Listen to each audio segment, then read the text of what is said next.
அன்பு நண்பர்களுக்கு இனிய வணக்கம். நண்பர்களே, நான் உங்கள் நண்பன் அபிராமி சீனிவாசன் பேசுகிறேன். கடகராசி நண்பர்களுக்கு இந்த சனிப்பயிற்சியானது எப்படி இருக்கும் அப்படிங்கிறத ஒரு சிறப்பு பார்வையை பார்த்துக்குவோம். கடகராசிக்கு இந்த சனி பகவான் 7, 8 என்ற 2 இடத்துக்கு அதிபத்தியம் வாங்குறாரு. இப்படி 7, 8க்கு அதிபதியாகி இப்போ 8ஆம் இடத்துல ஆட்சி பெற்று நிற்கிறார்.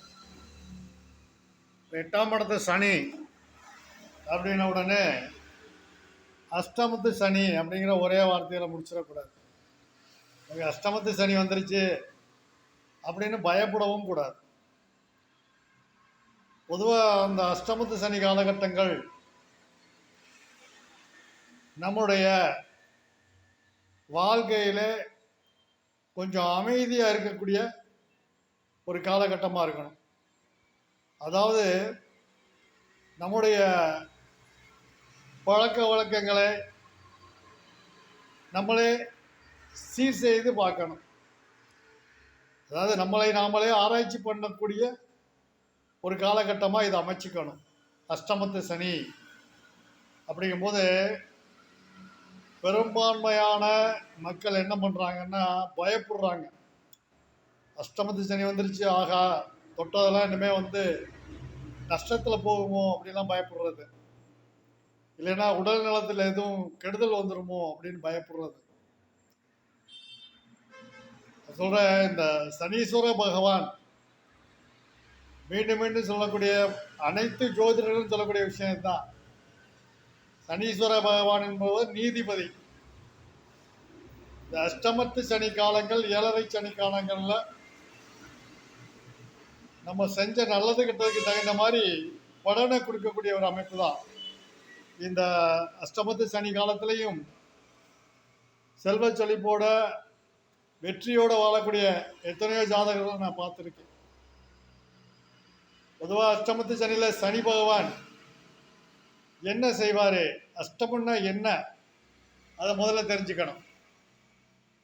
அஷ்டமம்னா ஆயுள் ஸ்தானம் அப்படிங்கிறது எல்லாருக்கும் தெரியும். ஆயுள் ஸ்தானம் மாத்திரம் தானா? இல்லை, அந்த 8ஆம் இடம் எத்தனையோ விஷயங்களை சொல்லுது. அதில் முக்கியமான விஷயங்களை நம்ம எடுத்துக்கிறோம். அஷ்டமம்னா ஆயுள் ஸ்தானம். சரி, ஆயுள், ஆரோக்கியம், அப்புறம் பூர்வீக சொத்து, உயிர் மூலம் எழுதப்பட்ட சொத்து, பாகப்பிரிவினையை சொல்லக்கூடிய இடம் அந்த அஷ்டமத்து 8ஆம் இடங்கிறது. அது மாத்திரமல்ல, நீண்ட நாள் வழக்கு, ஒரு நீண்ட நாள் ரொம்ப அப்படியே கோர்ட்டில் கேஸ் ஓடிக்கிட்டே இருக்கு, நீண்ட நாள் வழக்கு, நீண்ட நாள் வியாதி, தொடர்ந்து வியாதி, மருந்து மாத்திரை சாப்பிட்டுருக்கோம்னா அது 8ஆம் இடம் சம்மந்தப்படுதுன்னு அர்த்தம்.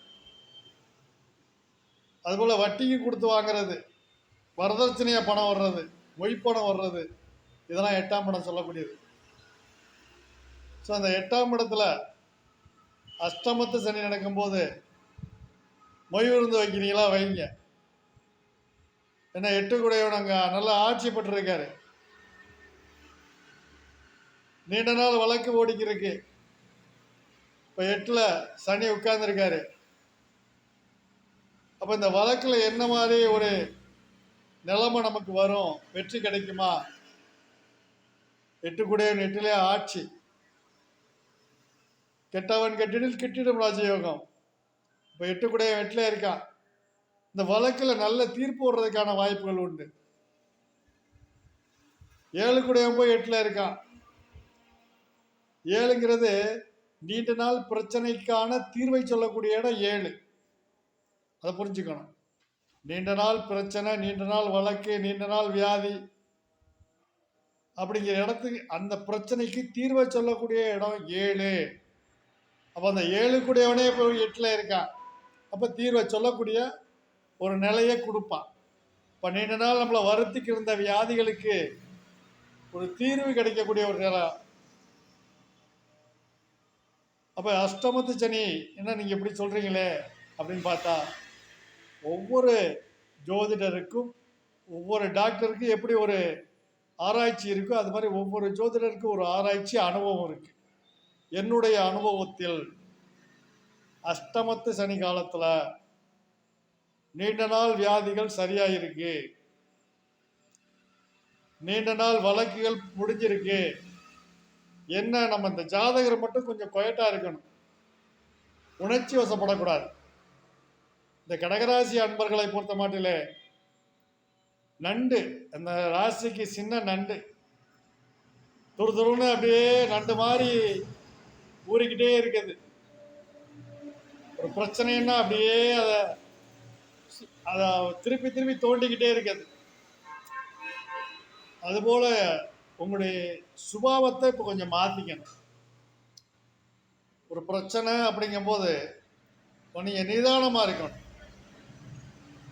அப்படி நிதானமாக இருந்துட்டாலே பிரச்சனை தன்னால் சால்வ் ஆகும். கூடுதலாக உங்களுக்கு சொல்லக்கூடிய எச்சரிக்கை, ஹெல்த்தில் அலட்சியமாக இருக்கக்கூடாது. உங்களுடைய உடல் ஆரோக்கியத்தில் அலட்சியமாக இருக்கக்கூடாது. வீண் பிரச்சனைகளை போய் இப்போ தலையிடக்கூடாது.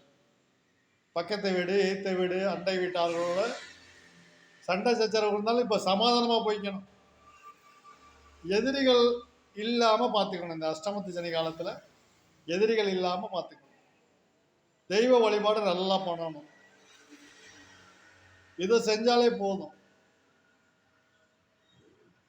நல்ல சனீஸ்வர பகவான் வழிபாடு, சனீஸ்வர பகவானுடைய அதிதேவதைகளான காவல் தெய்வங்கள் வழிபாடு, காவல் தெய்வங்கள் ஐயனாறு, கருப்புசாமி, காளி, பத்திரகாளி, சாஸ்தா வழிபாடு, இதை சிறப்பாக பண்ணிக்கணும். சாஸ்தா வழிபாடு பண்ணால் இந்த சனீஸ்வர பகவானுக்கு மிகச்சிறந்த பரிகாரம். ஐயப்பன் கோயிலுக்கு மாலை போடுறது போடுங்க, தாராளமாக ஐயப்பன் கோயிலுக்கு மாலை போடலாம். மாலை போட்டு போயிட்டு வரலாம். உள்ளூரில் இருக்க சாஸ்தா கோயிலுக்கு போகலாம் சனிக்கிழமை. இதை விட மிகச்சிறந்த பரிகாரம் ஆஞ்சநேயர் வழிபாடு. ஆஞ்சநேயர் மூல மந்திரம் சொல்றது, புத்திரி பலம், யசோதைரியம், நிர்பயத்துவம், அரோகதா, அஜாட்சியம், வாக்படுத்துவம், சகன்மத் ஸ்மரணாத் பகேத் சொல்லுங்க. ஒரு நாளைக்கு 5 முறை சொல்லுங்க. ஸ்ரீராம ஜெயம் சொல்லுங்க. வாய்ப்பு கிடைக்கும் போதெல்லாம் ஸ்ரீராம ஜெயம் சொல்லுங்க. இந்த அஷ்டமத்து சனிக்கு மிகச்சிறந்த பரிகாரம் நாம ஜபம் பண்றது, மகான்களுடைய வழிபாடு. சனிக்கிழமைகளில் தயிர் சாத விநியோகம் ஆஞ்சநேயருக்கு நல்லா பண்ணுங்க. காக்காய்க்கு தயிர் சாதத்தை உருட்டி அதில் கொஞ்சம் கருப்பு எல்லை கலந்து உருட்டி வைங்க. காக்காய்க்கு தினமும் வைங்க. வேறு எந்த பெரிய பரிகாரங்களும் தேவை. மனசார போய் ஐயனா சாமிக்கு முன்னாடி இருந்து மனசார வேண்டுங்க, நீ தான் பாதுகாக்கணும். அதுபோல இந்த அஷ்டமத்து சனி காலத்தை, 2.5 ஆண்டு காலத்தை சமயோஜிதமாக நம்ம புத்திக்கு வேலை கொடுத்து சிக்கல்ல மாட்டிக்காம இருக்கணும். ஜாமீன் போடக்கூடாது, யாருக்கும் போய் ஜாமீன் போடக்கூடாது. ஒரு கடன் பிரச்சனை இருக்கா, பேசி தீர்க்கணும். கட்ட பஞ்சாயத்து பண்றேன்னு சொல்லிட்டு போய் கலவரத்தை ஏற்படுத்திடக்கூடாது. சுமூகமா பேசி தீர்த்துக்கணும். கோர்ட்டு கேஸ் பிரச்சனையா ரொம்ப வருஷம் ஓடி இருக்கா, கூடிய மட்டும் காம்ப்ரமைஸா வைக்கணும். அதுல உங்களுக்கு பாதிப்பு இல்லாம பார்த்துக்கணும். அதுக்காக எல்லாத்தையும் விட்டு கொடுத்துட்டு வந்தோம்னு சொல்லலை. இந்த காலகட்டத்தில் நம்முடைய சுபாவங்களை கொஞ்சம் மாற்றிக்கணும். ரஃப் அண்ட் டஃப்பாக இருக்கக்கூடாது. அப்போ நம்ம வளைஞ்சு கொடுத்துட்டாலே இந்த சனீஸ்வர பகவான் தனிஞ்சு போயிடுவார். நிமிர்ந்து நிற்கும் போது தான் தலையில் அடி விழுகும். ஒரு உதாரணம் கூட சொல்லுவாங்க, இந்த போஸ்ட் மரம் ஊனும்போது அது தலையில் அடிச்சுக்கிட்டே இருப்பாங்க கட்டையை வச்சு, கீழே இறங்க. அப்படி நிமிர்ந்து நிற்கிற வரைக்கும் இறங்காமல் இருந்துச்சுன்னா அடி விழுந்துக்கிட்டே இருக்குங்கிற மாதிரி நம்முடைய சுபாவங்களை, பணிவு, அன்பு, பக்தி, இந்த முறையில் நம்ம மாற்றிக்கிட்டாலே இந்த அஷ்டமத்து சனி காலத்தை அற்புதமான காலகட்டமாக நம்ம மாற்றிக்கலாம். இது அஷ்டமத்து சனிக்கு மாத்திரமல்ல, எந்த காலத்துலையும் அன்பு, பணிவு, கனிவு இருந்துச்சுன்னா வாழ்க்கையை ரொம்ப எளிமையாக கொண்டு போகலாம், ஈஸியாக நம்ம ஜெயிக்கலாம் அப்படின்னு தெரிஞ்சுக்கிட்டு ஐயனார், காளி தேவி, கருப்பசாமி வழிபாடு சிறப்பாக பண்ணிக்கிட்டு இந்த 2.5 ஆண்டு காலத்தை இன்பகரமாக மாற்றிக்கிட்டு சொல்லி வாய்ப்புக்கு நன்றி சொல்லி விடுகிறேன். நன்றி, வணக்கம்.